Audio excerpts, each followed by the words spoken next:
3 months later, Wounded Knee occurred on that. But they still, you know, you can understand why they weren't going to say anything. It's not much different today. Thank goodness that some of these are coming out so that they can do that. But the ones that I grew up with, they didn't leave the reservation, because if they left the reservation, they weren't accepted anywhere. They also, even if they went away to go to school, they lost the monthly stipend that the government was giving them. Really? And so this is relatively recent history. I lived on the reservation from 1945 until 1961. And then my family stayed there forever. But yeah, no, they couldn't say anything. They were below the blacks on the hierarchy of whatever.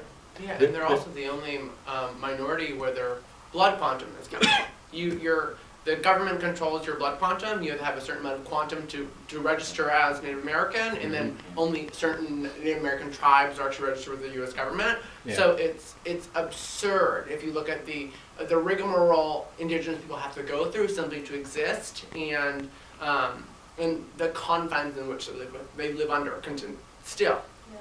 There's a nice irony in North Dakota's elections this year with the man who put in the law that made them have a street address, because there are no streets, was replaced by an Indian woman from There's a really interesting, there's a link, if you go to the site for this movie, they linked to, I think his name's Little Stevie. He's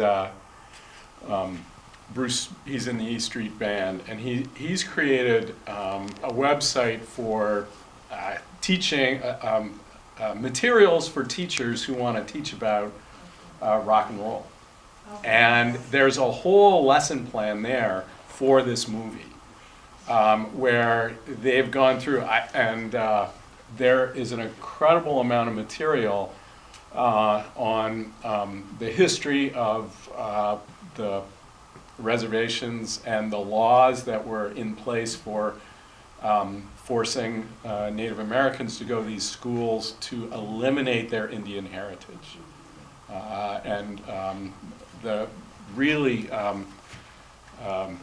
the people who did it completely convinced that this was the best thing for these Native Americans, to completely lose their heritage. And it's incredible what they attempted to do at those schools. Your knowledge is just so interesting, and I thank you very much for it.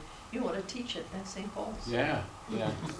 My usual gig is computer science and artificial intelligence. So, well, but rock and roll is, of course, an important part of that. So. Vocations and avocations. Yes, exactly. One to pay the bills and one to live. Yes. Well, I like Mexican music quite a bit. You know, that boom, boom, boom, boom sound. And probably most of Mexican music is Native American, from Mexico. It's not, you know, I mean. I wouldn't be surprised.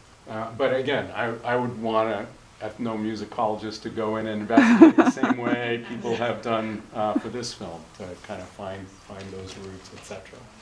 But I agree with you. I think you would find that. Anybody else? Thank you, everybody. Thanks for coming. Thank you.